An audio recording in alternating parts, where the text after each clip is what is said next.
On va donner quelques conséquences du théorème fondamental de l'arithmétique. La première conséquence, c'est qu'on a des fonctions bien définies qu'on va appeler nu indice P pour tout P dans P comme ceci. Alors ça, c'est l'ensemble des nombres premiers. On va choisir un représentant, donc des positifs, hein, ici. Donc on prend les nombres premiers positifs. Ici, on regarde nu P de z moins 0 dans n, qui a a de nu P de a, d'accord.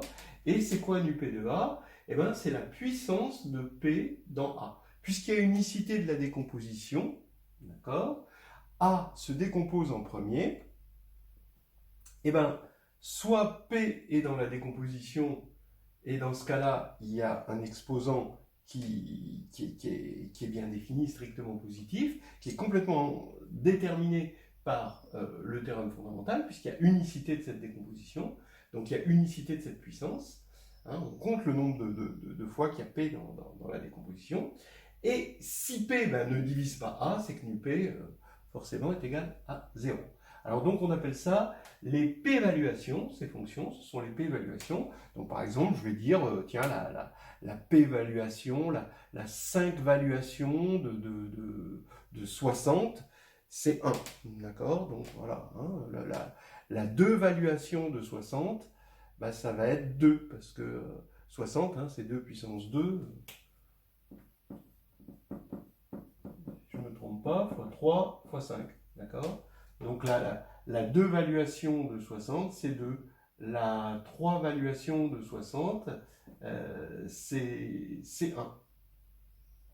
La 5 valuation de 60, c'est 1. La 7 valuation de 60, c'est 0. Et on peut dire là, parce que l'unicité, parce que T. Voilà. Alors maintenant, on revient à la divisibilité, et la divisibilité dans tout ça, il ne faut jamais la perdre de vue hein, en arithmétique, hein, parce que c'est pour elle qu'on fait tout ça, hein, pour développer un peu cet outil qui nous permet après de résoudre des équations, tout ça. Alors, A divise B, bah, si et seulement si, bah, pour tout P dans P, donc pour tout P premier, bah, le nu P de A est inférieur à nu P de B. Hein.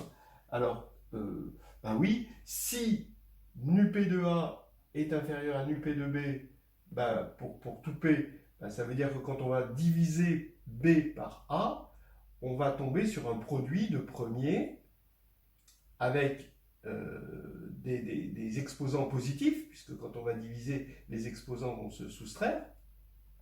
Donc ici, on va avoir des exposants positifs, donc on va être dans Z, et on va multiplier par une unité, donc on va rester, de toute façon les unités, hein, on peut diviser par des unités, multiplier par des unités, et on reste dans Z.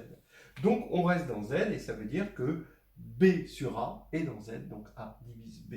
Donc dans ce sens-là, ça va. Voilà, et réciproquement, hein, si on veut montrer que si A divise B, alors forcément nu P de A inférieur à nu P de B, eh ben, il suffit de montrer qu'on ne peut pas avoir, quand on prend, donc on regarde l'entier B sur A, d'accord? On regarde sa décomposition en premier, et ce qu'il faut montrer, c'est qu'on ne peut pas avoir une décomposition avec un négatif en exposant, un exposant négatif d'un nombre premier. Et ça, c'est assez simple à voir, parce que si on avait un nombre négatif, d'accord, si on avait un T, donc qui est le quotient de B sur A, qui se décompose en P1 avec des puissances, et qu'on a des puissances négatives, d'accord, alors on en aurait des positives et des négatives, d'accord, et des positives, hein, d'accord, voilà, K plus 1, on en a des positives, ben, on prendrait toutes les négatives, on les passerait de l'autre côté, d'accord. Ici, on le décomposerait en nombre premier, donc toujours avec des puissances positives, d'après le théorème, et on n'aurait pas unicité de la décomposition, ce serait contre Donc on ne peut pas avoir une décomposition d'un entier avec des puissances négatives. Voilà, c'est pas possible. Et donc ça implique ceci. Alors maintenant, avec ça, on peut avoir une nouvelle interprétation du PGCD. Le PGCD de AB, ben, on se rend compte que ça doit être le plus grand pour la divisibilité qui divise A et B. Et ben, on se rend compte que forcément, sa décomposition, hein, dont on sait qu'elle est unique en facteur premier, c'est P puissance, ben forcément, il faut le min de nu de P de A et nu P de B. D'accord? Et pour le PPCM, il faut le max parce que ce sera le plus petit qui divisera les deux. Forcément, comme il divise les deux, bah, le NuP du PPCM est forcément plus grand que NuP de A et NuP de B à cause de 2. Mais maintenant, comme par minimalité, parce que c'est le plus petit, bah, ça doit être le max de cela.